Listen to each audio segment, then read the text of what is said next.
La grâce de l'Éternel nous permet d'être sur pied en ce jour. Rendons-lui toute la gloire. Bonjour et bienvenue sur le plateau d'Omdi d'Afrique. C'est un bonheur pour moi d'être avec vous à cette heure de la journée, 12h chez nous en Côte d'Ivoire. Nous vous souhaitons un bon appétit, mesdames et messieurs, si vous êtes évidemment à table. Alors, au menu de ce magazine, aujourd'hui, nous serons avec notre consultant de tous les jeudis. Lui, c'est le révérend Olivier Ney. Il sera là pour nous enseigner la parole à travers notre rubrique rectificatif, une rubrique qui vous permet de rectifier vos différents comportements ici en tant qu'enfant de Dieu. Et nous parlons toujours des 7 principes de l'excellence. Pour finir, on sera avec les invités de la DCM pour leur permettre d'annoncer leurs différents événements. Restons en très bonne compagnie de ce clip. À tout de suite avec le révérend Olivier Ney.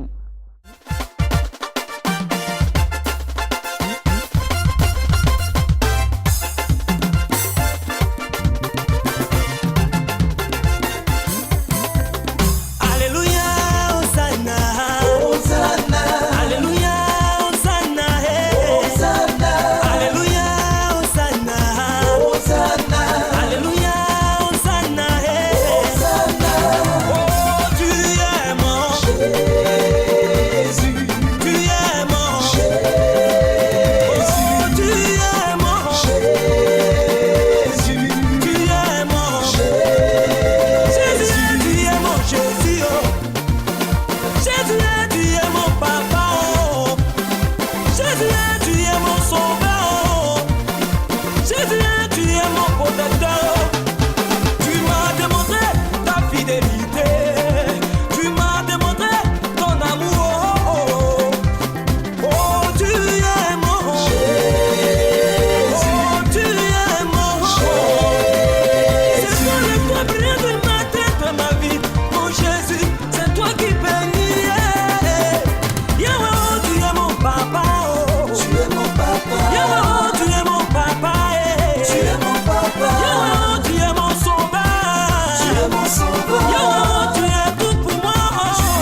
Vous êtes très bien installé, je l'espère. Et comme je l'ai dit tantôt, notre consultant de ce jour, c'est le révérend Olivier Ney. Et avec lui, nous parlons des 7 principes de l'excellence. Il n'est pas seul, il est avec l'apôtre Lobon Pierre des États-Unis qui nous rend visite ici à Béni TV. Bonjour, apôtre. Bonjour. Comment ça va? Ça va très bien. Soyez le bienvenu chez nous. Merci. Bonjour, révérend. Bonjour, bien-aimé. Comment ça va en ce jour? Très bien. Je dis bonjour aux téléspectateurs qui nous suivent. D'accord. Alors, les 7 principes de l'excellence, on en a parlé, je pense bien, depuis la semaine dernière. Aujourd'hui encore, on en parle. Oui, effectivement. Et aujourd'hui, on verra quelque chose d'un peu spécial par rapport à l'excellence. Vous savez, notre Dieu est un Dieu d'excellence. La Bible déclare que tout ce qu'il a fait est bon, parfait et merveilleux. Ok. Donc, la Bible déclare aussi que nous sommes à son image. Et donc, ça veut dire quoi? Ça veut dire que nous devons nourrir en nous l'ambition d'exceller. Nous devons, n'est-ce pas, avoir pour vision tout ce qui a trait à l'excellence. Donc, nous donnons les secrets à nos bien-aimés pour qu'ils puissent émerger. Il y a beaucoup qui pataugent, qui tournent en rond parce qu'ils ne sont pas dans la dimension de l'excellence. Donc nous donnons les principes. Nous avons déjà énoncé 4 principes. Aujourd'hui, donc, je vais communiquer un autre principe. Voilà. Donc, ce qu'on va aborder aujourd'hui en termes d'excellence, comme principe, c'est celui d'avoir des relations d'excellence. Ok? Vous savez, les relations sont importantes dans notre épanouissement et puis dans l'atteinte de nos objectifs. Je pourrais dire, si tu marches, si tu réussis, avec qui tu marches. Et d'ailleurs, on a tendance à dire, derrière un grand homme se trouve une grande femme. J'aurais pu dire à côté d'un grand homme, parce que la femme est sortie de la corde de l'homme. Okay? Donc, les relations jouent énormément dans l'épanouissement du chrétien et dans l'atteinte de la dimension d'excellence.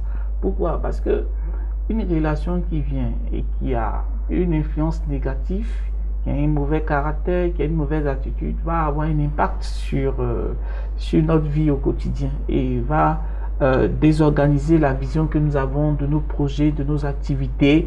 Et donc, c'est dans ce sens-là qu'il est important de faire une sélection par rapport à ces relations. C'est très, très important. D'ailleurs, dans le psaume 1, il est écrit: heureux ceux qui ne marchent pas en compagnie des méchants, qui ne s'assoient pas sur la voie des pécheurs et bien d'autres choses. Parce que c'est des personnes, en fait, qui peuvent détruire la vision d'excellence que le chrétien a. Donc, nous devons vraiment faire très, très attention. On a tendance à se focaliser sur les péchés, l'impudicité, le vol, le mensonge. Mais le choix de nos relations constitue un élément capital, même qui va au-delà de tout cela. Parce que ce qu'on vous appelle péché habituellement, c'est les effets, c'est les résultats. Mais la racine, c'est quoi? C'est ceux avec qui nous marchons. C'est ceux-là qui nous influencent. Donc, nous devons faire très, très attention à nos relations.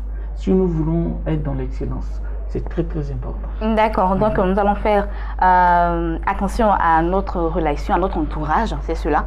Et une fois que nous avons fini de faire attention à cela, qu'est-ce qu'on doit faire pour exceller davantage? Non, c'est ce que je disais. Une fois qu'on fait attention, il faut faire une sélection. C'est-à-dire qu'il faut marcher avec quelqu'un qui t'encourage à aller de l'avant. Ok? Pour celui qui veut avoir un ministère rayonnant dans sa vie, c'est évidemment important qu'il puisse marcher avec quelqu'un qui aspire aussi à la grandeur dans le ministère. Mais je pense aussi qu'il ne faut pas toujours rester dans l'apologie des choses. Parce que si vous faites des choses qui ne marchent pas, ayez le courage d'accepter qu'on vous dise que ce que tu as fait n'est pas bon. Tu devrais plutôt faire ça pour pouvoir grandir. Non, mais ce que vous dites n'est vraiment pas du tout en contradiction avec ce que j'affirme.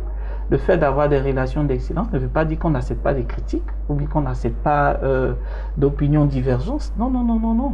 Mais je veux dire, si vous prenez quelqu'un qui n'a pas une vision de grandeur, qui lui estime que le ministère c'est quelque chose qu'il ne faut pas trop valoriser, qui estime que ce qui est important certainement c'est de pouvoir rechercher plutôt la manifestation de ses dons au lieu de bâtir une église, au lieu de pouvoir entrevoir l'extension de l'église, bon, vous allez voir que la personne qui se concentre essentiellement sur la manifestation des dons aurait une influence négative, parce que qui s'assemble se ressemble. À force de marcher ensemble, vous serez, je vais dire, imbibé de cette pensée, cette manière de penser. Donc c'est en cela que quand vous voyez une personne de ce genre, faites une sélection. Bien entendu, si vous voulez aller voir grand, si vous voulez aller loin, vous allez franchement vous séparer de lui et marcher avec quelqu'un qui, bon, considèrent ces éléments importants, les dons, mais qui aspirent à avoir des fondements solides dans le ministère, à avoir des églises, à avoir des implantations, à pouvoir avoir un ministère international, et ça c'est important. C'est en cela que je salue la présence de mon ami ici sur le plateau, l'apôtre Pierre Logon, qui est une fierté, je le disais sur les réseaux sociaux et à tous mes collègues pasteurs. C'est une fierté pour la Côte d'Ivoire et c'est une fierté pour le corps de Christ parce que de loin, il est l'un des hommes de Dieu aux États-Unis qui bâtit une œuvre, qui a mis sur pied son église. Vous savez, on a tendance à penser que c'est des choses faciles. En réalité, ceux qui pensent comme ça, ils fonctionnent beaucoup dans l'informel. Parce que même pour fonctionner légalement, il faut avoir les documents. Ici, en Côte d'Ivoire, on parle du ministère de l'Intérieur. Mais lui, il a tous ses papiers, ok? Et en plus de ça, il a une porte ouverte pour le développement des hommes de Dieu qui viennent. Parce que chaque fois qu'il invite des hommes de Dieu qui viennent là-bas dans son église, il participe au développement de la Côte d'Ivoire. Parce que quand ces hommes de Dieu viennent, ils s'inspirent, ils sont bénis. Et quand ils reviennent, ils investissent dans leur propre pays. Et je le salue, il est parti de rien, mais c'est un modèle. Et c'est dans cela qu'il intervient chez nous. Et ce dimanche, à partir de 8h, je convie tout le monde à venir, car c'est un homme de parole et c'est un homme qui a l'onction puissante. D'accord. Alors, apôtre le bon Pierre, on va encore vous dire, soyez le bienvenu chez nous. Merci beaucoup. Comment ça se passe aux États-Unis avec les hommes de Dieu qui viennent d'ici?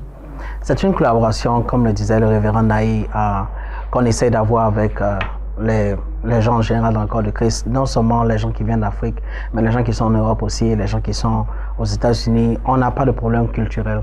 Et comme la Bible le disait en Marc 8, à partir du verset 22 jusqu'au verset 26, vous remarquez que lorsque Jésus vient et prie pour l'aveugle, et il lui demande, après avoir prié pour lui, qu'est-ce qu'il voit? Il dit qu'il voit des arbres qui marchent. Ok? Il dit il voit des arbres qui marchent. Jésus le touche une deuxième fois et il voit tout distinctement. Les gens n'ont pas compris que lorsque Jésus faisait ça, Jésus était en train de nous ouvrir les yeux sur quelque chose de très particulier. Les connexions, les contacts, les networks, les relations qu'on a avec les gens avec qui on marche. Parce que si vous continuez de marcher avec une certaine race de personnes, vous allez vous identifier à eux. Et la Bible nous dit en Psaume 1 que un homme juste, béni par l'Éternel, est quelqu'un qui est planté près d'un courant d'eau. C'est un arbre. Okay? Donc, tous les hommes sont des arbres, les hommes spirituels. Mais celui qui est spirituel et qui marche selon l'Éternel est planté près d'un courant d'eau. Il fleurit, il porte du fruit en sa saison. Mais certaines personnes ne sont pas ne sont pas enracinées quelque part. Ils marchent juste. Et Dieu était en train de montrer à cet aveugle-là, Jésus était en train de montrer à cet aveugle-là qu'il faut qu'il soit connecté à une source. Nous devons tous chercher une source pour arriver à avoir des relations avec les uns et les autres. Et Jésus lui dit, à la fin, ne retourne pas là d'où tu viens. Il y a des contacts, il y a des relations qu'on doit couper. Il y a des contacts qu'on doit avoir, il y a des relations qu'on doit couper. Il y a des gens avec qui on doit se connecter. Il y a des gens qui vont nous mettre en retard. Donc, il faut toujours demander au Seigneur de nous donner la sagesse et l'intelligence de savoir où on va et vers où on doit trouver une source d'eau. Amen. Amen. Donc, ce dimanche-là, je serai avec le révérend Naï. On est là pour un petit séjour ici, mais on se sent bien d'être à la maison. Amen. Et soyez les bienvenus chez vous à la maison. Alors, c'était le révérend Olivier Naï dans Rectificatif. Il était là pour nous apprendre, pour nous enseigner les 7 principes de l'excellence. Et l'apôtre Le Bon Pierre des États-Unis qui est là également pour donner son enseignement le dimanche prochain. C'est ça, hein, Olivier? Oui, effectivement. Oui, le dimanche prochain à partir de 8h, nous sommes situés en Gré 8e Tanche, en face des Sycomex. Et je voudrais donc, non loin du marché des Cocovico, je voudrais donc convier la population ivoirienne, et même ceux qui ne sont pas ivoiriens, qui sont dans la zone, pour venir participer à ces temps forts de prière et de bénédiction. D'accord, merci révérend Olivier Naï. Bon, voici le thème a été donné, les 7 principes de l'excellence. À présent, nous allons partir avec Espace Annonce.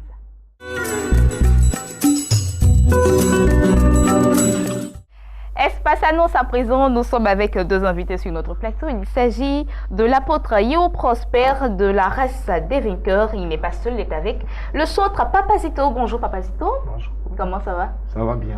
D'accord. Alors, apôtre Yeo Prosper, bonjour. Bonjour. Et comme je l'ai dit tantôt, vous êtes là au nom de la race des vainqueurs, vous êtes là pour annoncer une convention.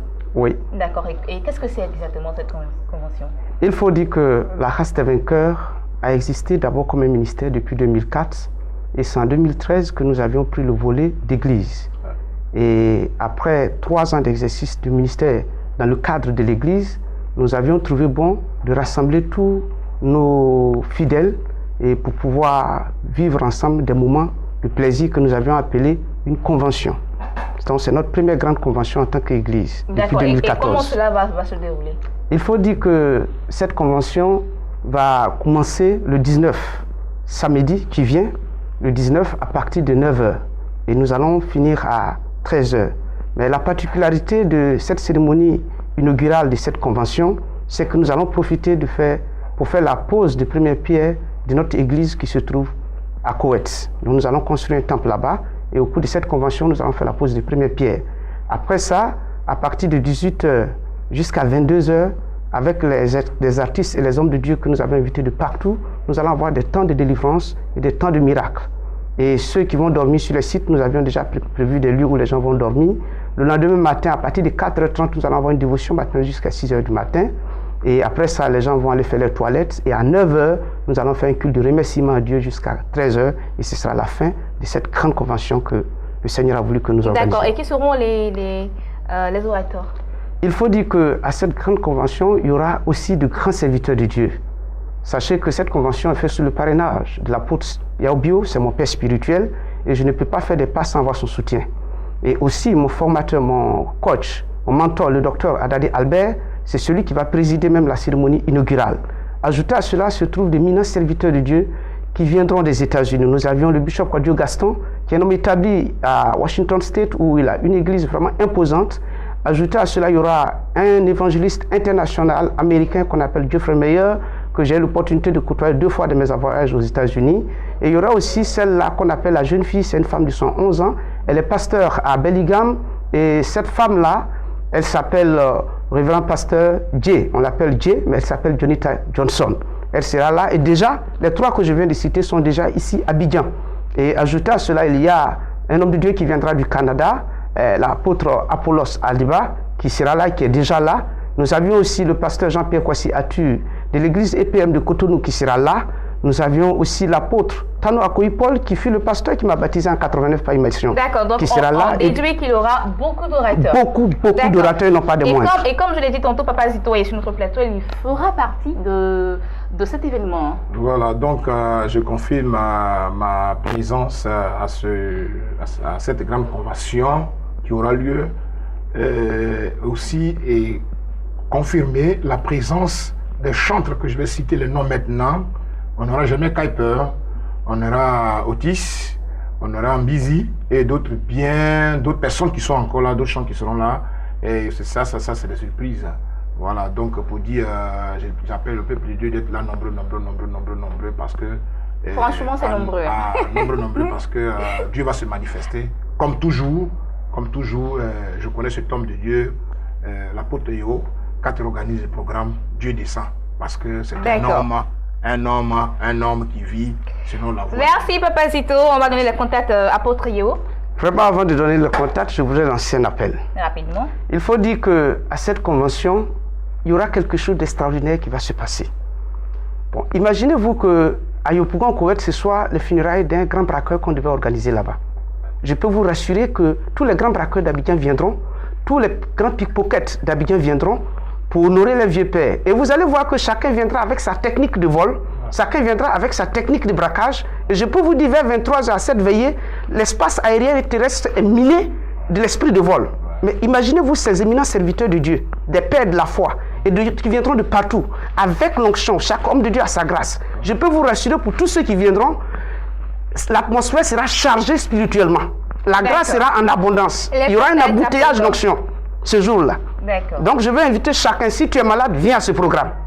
Et les contacts, joignez-nous au 07 59 08 63, le 40 48 78. C'est des numéros de la vie, il suffit que tu les appelles, la vie vient en toi. Si tu es malade, viens avec la maladie. Tu retourneras seul, nous on va souffrir de la maladie. Merci apôtre Yo, Prosper et Papa Zito qui étaient là pour annoncer cette convention qui aura lieu très bientôt. Les contacts le 07 59 08 63, le 40 48 78 28. Nous passons à présent à d'autres annonceurs. Nos 2 invités se sont éclipsés pour faire place à 2 autres invités. Il s'agit du pasteur Germe Eric Itano. Il est là au nom du centre évangélique Ebenezer. Bonjour pasteur Germe. Bonjour. Comment ça va? Très bien. Et le docteur Kouma Emmanuel, la PDG de l'Institut supérieur de la formation continue. Bonjour. Bonjour. Alors avec vous, nous allons parler d'un séminaire Oui, nous cela. parlerons de séminaire de formation. D'accord, ce sera pour tout à l'heure. Pour l'instant, nous parlons avec le pasteur Jem Eric Etano du Centre évangélique Ebenezer. Tout à fait. Le D'accord. Centre évangélique Ebenezer organise en cette année 2017 la CIVI, la Conférence internationale de victoire. C'est une conférence qui a sa 15e édition et une conférence qui a fait beaucoup de bien au corps du Christ. Et cette année, elle va dans une autre dimension. Elle s'est donné la responsabilité d'aider le peuple de Dieu à prendre son envol sur plusieurs domaines. Donc, cette année, le thème central, c'est prendre son envol comme un aigle. Vous savez, beaucoup de personnes essaient de faire quelque chose. Beaucoup de personnes essaient de faire le ministère, essaient d'intervenir dans tous les domaines, dans les affaires, dans le mariage, dans tous les domaines. Mais la Bible nous dit que c'est lorsque l'Éternel est capable d'intervenir dans notre vie que nous atteignons les objectifs. Donc, avec à sa tête l'homme de Dieu, l'apôtre Gadi Abraham, cette année, la mission est d'aider le peuple de Dieu à prendre son envol. Et nous avons un orateur assez important, de grande taille, je veux dire de grande dimension, de dimension internationale qui sera avec nous. En l'occurrence, le bishop Agin Asare du Ghana. Un homme qui a écrit plus de 50 livres. Un homme qui a voyagé dans plus de 50 pays et qui est à la tête d'une grande église au Ghana dont l'auditorium est jusqu'à 14 000 places. Et il sera avec nous pour la deuxième fois en Côte d'Ivoire et il viendra avec d'autres orateurs. Nous aurons plusieurs géants de cette nation, dont le pasteur Mohamed Sanogo, l'apôtre Zachary Adetola, le pasteur Adebayo, le pasteur Bangoré Dominique. En tout cas, il y aura des hommes de grande taille et dont évidemment l'apôtre Gadi Abraham. Ils seront là pour nous faire du bien. Du 4 septembre au 10 septembre, nous serons à l'hôtel Rehoboth et je vais bien donner la localisation de l'hôtel Rehoboth que tout le monde connaît. C'est sur la route de Benjerville, c'est-à-dire en l'occurrence le quartier, la cité Faya. Nous avons le collège Jules Verne. Entre le collège Jules Verne et la cité Laurier 15, nous avons le carrefour Ebenezer. Et c'est à 300 mètres du carrefour Ebenezer, nous avons le centre évangélique Ebenezer Hôtel Rehoboth. Je vais simplement donner les contacts. C'est le 77 90 90 77, 77 90 90 77 et le 01 64 64 61. Je voudrais inviter toutes les personnes, qu'ils soient étudiants, qu'ils soient hommes d'affaires, qu'ils soient ministres de Dieu, qu'ils soient de l'intérieur ou à Abidjan. La plateforme est donnée pour qu'ils viennent pour recevoir la capacité de prendre leur envol et d'atteindre leurs objectifs avec le Seigneur. Amen. Merci beaucoup, pasteur Germain. C'est bien d'être passé sur notre plateau. Je précise, pasteur Germain, Eric Tano plutôt, du Centre évangélique Ebenezer, d'être passé sur notre plateau pour annoncer ce programme.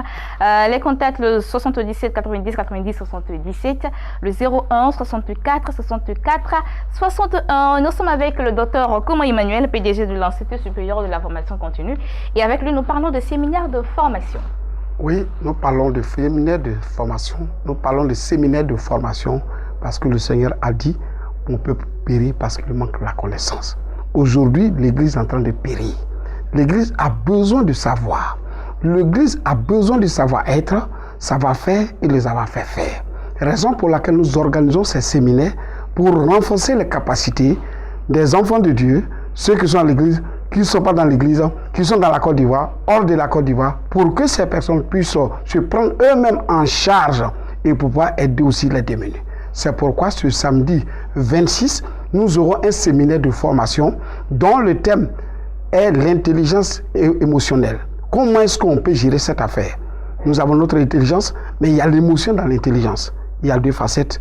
Il faut venir à ISFC et vous allez trouver cela. On vous donne les détails. Au-delà, nous aurons aussi, nous aurons c'est-à-dire que la composition, c'est-à-dire l'évaluation de tous nos auditeurs pour que nous puissions faire la fête le 2 septembre, samedi 2 septembre, c'est la sortie officielle. C'est sous le patronat du pasteur Sam Manté, qui est mon mentor, mon père, et qui a beaucoup apporté dans ma vie. C'est pourquoi nous voulons l'honorer ce jour-là et aussi dire à tous ceux qui nous suivent, c'est leur dernier séminaire que nous voulons leur apporter avant la deuxième section. D'accord. Les contacts pour vous avoir? Pour nous avoir, Bénédicte, c'est simple, c'est le 59 55 06 69 02 11 33 92. ISFC, le monde de la connaissance, c'est nous. Merci, docteur Emmanuel Koumon, PDG de l'Institut supérieur de la formation continue avec son slogan. Les contacts pour avoir de plus en plus d'informations, le 59 55 06 69, le 02 11 33 92. Et moi, c'est ici que je vous dis au revoir. J'étais très heureuse de vous présenter cette émission. Rendez-vous demain avec Gisèle Blessing pour un nouveau numéro de ce magazine. Quant à moi, je vous dis que Dieu vous bénisse et n'oubliez pas, vous pouvez aussi nous voir et nous revoir sur notre site internet www.beni.tv et que l'Éternel vous bénisse. Bonne suite de programme sur Béni TV. Respecter tous tes commandements. J'ai obéi à tout ce que tu m'as dit, mon Dieu. J'ai fait ma part, j'attends mon miracle. J'ai appliqué toutes tes lois. J'ai mis ta parole en pratique, mon Dieu. J'ai fait ma part et j'attends mon miracle. Hey, j'attends mon miracle. Hey, j'attends mon miracle.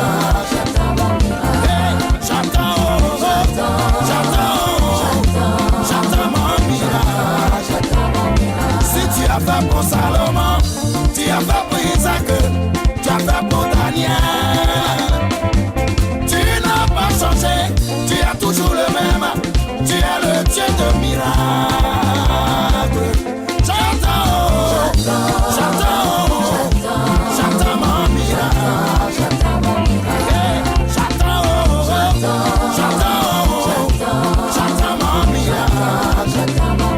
Je te suis depuis longtemps. Je te sais depuis longtemps.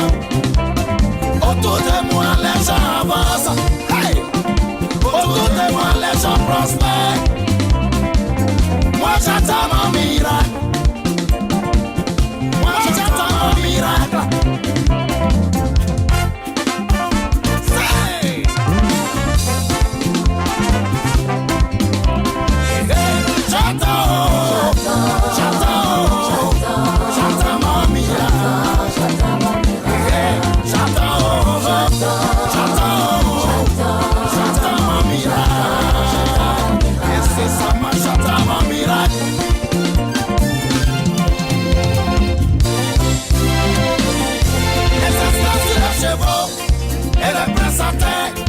Je dis c'est pas normal. Les esclaves sur les chevaux et les présentés. Je dis c'est pas normal. Hey, tu es enfant de Dieu et depuis tu souffres. Les païens prospèrent. Tu sais Dieu depuis longtemps.